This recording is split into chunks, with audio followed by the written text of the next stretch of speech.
Adam, are you there? Hi there, I'm here. Okay, good. All right, so before we get into what I was planning on doing, Brian asked a really good question, which is how is the final exam going to work? I know that at least some of you are interested. Thank you, Morgan. Thanks for that smile. So the way the final works is, first of all, you take it face-to-face. Generally in the econ house, you can take it anytime on Wednesday, on Friday of exam week, which is our exam day. So you'll let me know when you're coming between 9 and 4. And then I'll make sure to be there to give you the exam. The advantage of doing it in person is you can actually ask me questions if you have questions. Professor Finlon, did you say our test on Wednesday? No, well, I may have, but I misspoke. The final exam is Friday. Friday. Yeah. Okay, thank you. So you can pick a 2-hour block of time. You know that, Morgan. Yeah, I was just making sure it was Friday. I had it written down as that I did a game Wednesday, so I was getting worried. Thank you. Does that help, Brian? Okay, good. All right, so let's get into the main event. I was thinking about giving you guys a quiz on the exam, but I'm afraid that would stress too many people out who are watching the video and not here in person. I was going to ask, like, how many questions is it going to be? What's the format going to be like?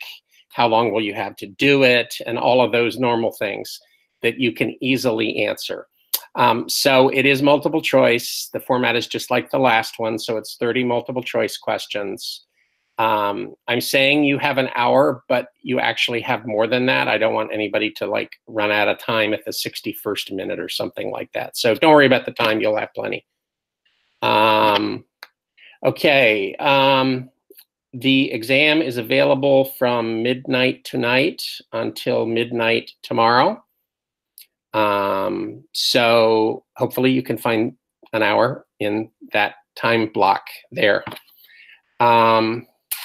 Let's see. Oh, Mark. Yeah. Mark, you look like a dog again this week. I think you need more sleep. Yeah, I know. Anyway. Actually, the first thing I wanted to do before we got into answering your questions about the exam is I wanted to go over the homework number 6. The exam has 3 kinds of questions. There are questions that are basically asking you to identify definitions of things. There are simple applications of those concepts. That's the second type of question. And the third type is sort of problems. Analytical problems that show that you know how to analyze the behavior of a firm, okay? And just to give you a really good example of that, it's homework number 6, which does that very, very extensively. So let me pull that up. Let's try to share my screen. And we'll do this one. No, let's do this one. No, we'll do the whole screen. That's easier. It doesn't want to let me do the whole screen. All right, start with this. All right, share. Okay, so hopefully you remember the problem.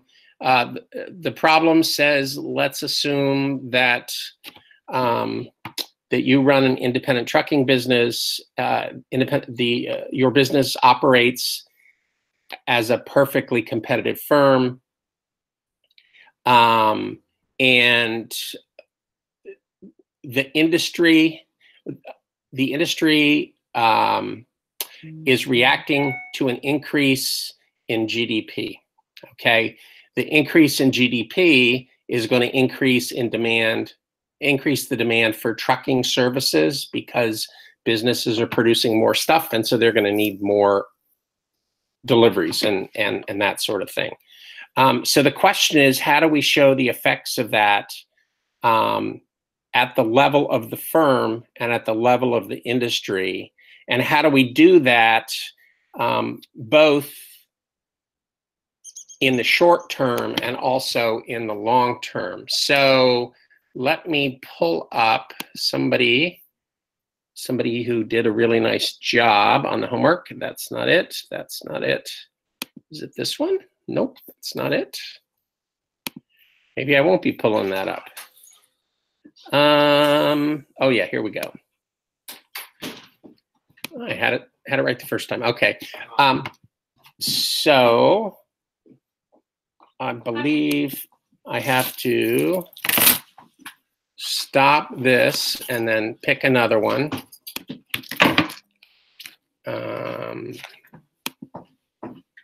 Here we go. Share. All right.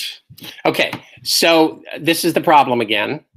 And except you're not seeing what I want you to see. Let's see if this helps. Okay. Okay, yeah, so when I scroll, you actually do see what's going on. Okay, this graph shows the situation at the beginning of the story. So the thing that you need to see here is there is a market demand and a market supply, and the equilibrium there determines the market price. Perfectly competitive firms take that market price as given. For a perfectly competitive firm, the price is their demand curve. It's also their marginal revenue curve. And if the firm wants to maximize profits, it's going to want to choose the level of output where MR equals MC. So we have this nice yellow MC line, and the green price line is also MR. And so where those two intersect at point A is the firm's short-run equilibrium, okay? This is also a long-run equilibrium, and the way we know that is because the firm is earning zero economic profits here. So if you compare the price with the average cost at point A, they all line up. So price equals average cost, which means that the firm is earning zero economic profits. Now, zero economic profits is not bad because remember, an implicit cost is to earn a normal rate of return in the industry. So when we say zero economic profits, what that really means is the firm is earning a normal rate of return, but nothing special there. Okay, so what happens is as the economy picks up speed and there's an increase in demand for trucking services, we can scroll to the next map. What you see is an increase in demand. At the market level, things go from point A to point B. So we're on our original supply curve. The demand curve shifts up. And what that does is that raises the price to PSR, which I believe means short run. Okay. Now looking at it from the point of view of the individual firm, they were producing Q1, but now there's an increase in demand. And when the price line shifts up, A is no longer going to be the level of output that maximizes their profits. So just as at the market level, we moved up the supply curve from A to B, looking at the firm graph, we move up the marginal cost curve from A to B. So the new short-run equilibrium occurs at B at a price of PSR and at a quantity of QSR. So remember, the firm graph shows just one of many firms, and they're all supposed to be about the same. So as our typical firm here increases its supply, what you see at the market level is a market increase in supply, and that's exactly the way it's supposed to be. Okay, any questions about that part?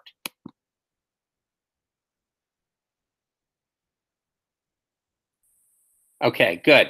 But that's not the whole story, because now what we see is the firm is earning a whopping big economic profit. You can see the profit margin is the difference between price and average total cost. It's pretty big here, okay? Those high profits are going to attract competition from outside of the industry. Remember, with perfectly competitive firms, there are no barriers to entry. There's nothing to keep other firms from moving in. And when they do, what that's going to do is the industry supply is going to increase with all those new firms in there. So at this point, the supply curve at the market level or the industry level is going to shift from S1 to S2. And we're going to move down the demand curve D2 from point B to point C. Okay. At point C, all the profits have gone away. And what we know is there's more supply in the industry, more equilibrium quantity at Q2 here, through a combination of more firms in the industry, and possibly some of the existing firms are still producing more output. Okay, but either way, these graphs are showing the story really nicely. So on the firm graph, probably what happens is we move back from B to A. So so we went from A to B and B to C, and C is the same as A. Okay, so in the long run, in perfect competition, firms are once again earning zero economic profits. So profits are really sort of ephemeral. They only last until other firms come into the industry and take them away. Does anybody have questions about that?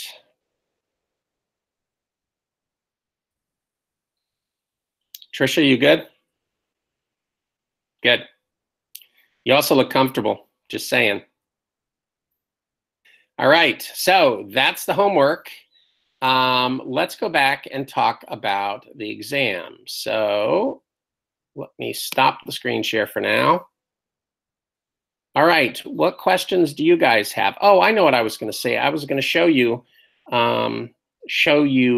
the material that's on the exam from the course outline. If we go back to the course outline and I do the screen share thing again, hopefully. There we go. And we hit application window right there and share. Okay, we're back to what you guys have seen before. Okay, so we're covering all the material that was since the last exam. And so what that includes is topic 5, theory of the firm, introduction, topic 6, theory of the firm, production and costs, topic 7 and 8, theory of producer behavior, both in theory and in the real world. In terms of the modules, that's going to be the production and cost module, the perfect competition module, the monopoly and monopolistic competition module. That's one. Or sorry, let me say that differently. Perfect competition is one module, monopoly is one module, and then monopolistic competition and oligopoly is another module. Okay, the other thing that you might find really useful is looking at those lecture notes that I posted last week, because that's how I do it in class, and so it's kind of a condensed version of all the material. Okay, so it's, let's see, 1, 2, 3, it's 4 modules. There's a lot of content there, and don't forget these outside readings too, because they're important. All right, now I think we can go back. So what questions do you have? What are some things that you still need some help with? Morgan, somebody from the seat behind you is looking over your shoulder. You must be famous. I what? You must be famous. No, she just thinks it's interesting that we do this for our class participation. Is that live, Morgan?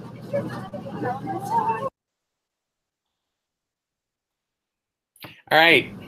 Rachel Marchner wanted me to tell you. She said hello. Of course. Okay, guys, who's got a question? You don't want me to go cook dinner right now, do you? Sorry? I said, you don't want me to go cook dinner now, do you? It's going to be stir-fried tonight, Hunan style. Very spicy. I'm very jealous. It's easy to do. Not when you live in a dorm.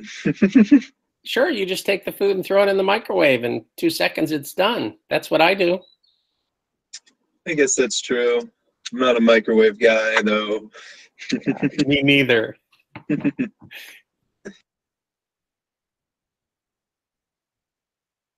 Any questions?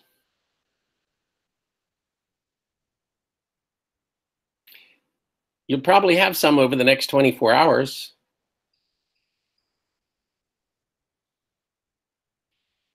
Brian's smiling. Adam, you still there? Yeah, I'm still here. I'm sorry. I was trying to unmute my mic. No, that's fine. I think I just got it, though. Good. I had some questions about the application-based questions, but you answered those. Okay. And I was glad to see the homework assignment, how you worked through it. So that helped me out. Oh, those weren't my excellent drawings. That was a group. I like the color schemes. Yeah, absolutely. Hey, Lucas, you Hi. made it. Yeah, I did. Sorry about that. My No phone problem, didn't no problem. refresh the page. Do you have any questions that I can help you with in studying for the exam? Yeah, I had some questions in my notebook, but I'm kind of in my car right now because I'm in the process of moving. Ouch. So I don't have any of my micro stuff on me. Okay. But I can't think of any off the top of my head. All right. You know, this is really good. Some people think you have to be in a single place to take a class, but two of you are showing me that you can be on the road at the same time.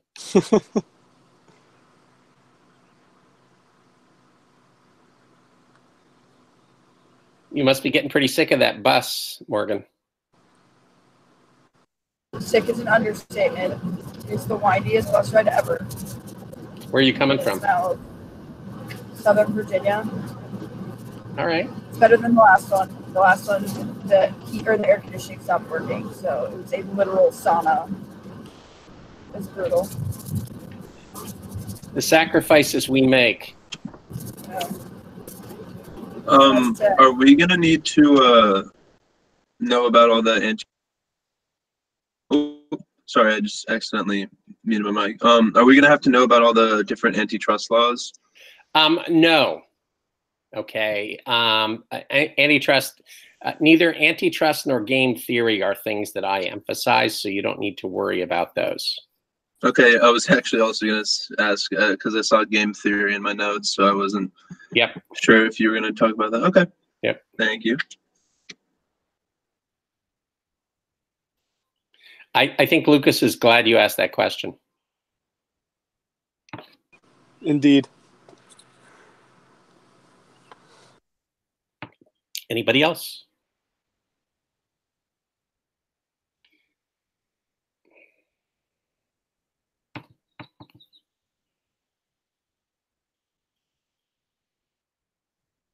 So for the graphs, there's one for perfect competition, one for oligopoly. Oh yeah, that one.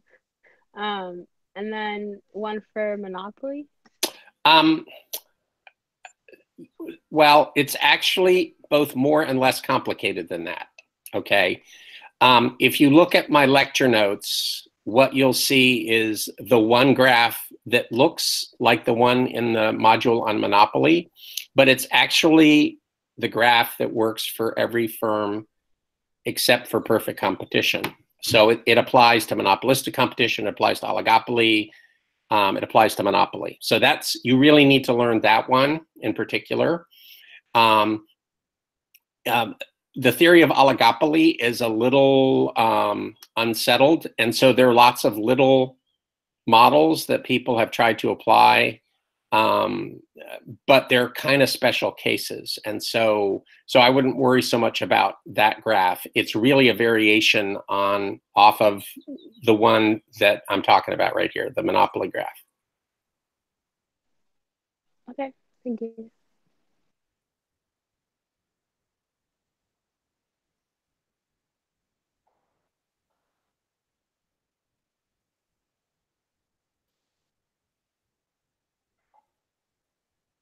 Anybody else?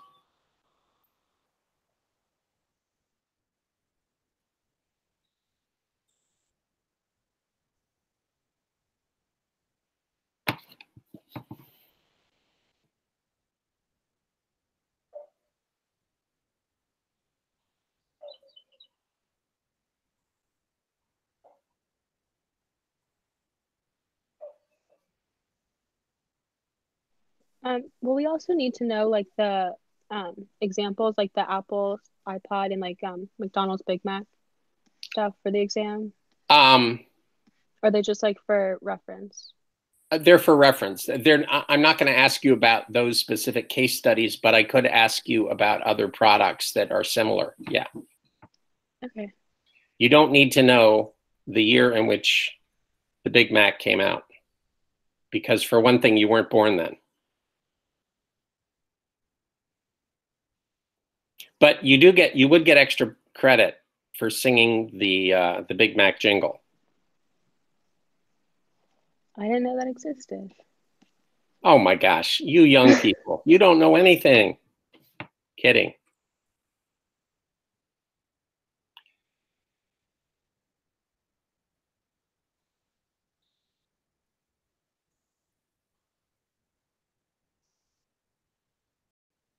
Other questions?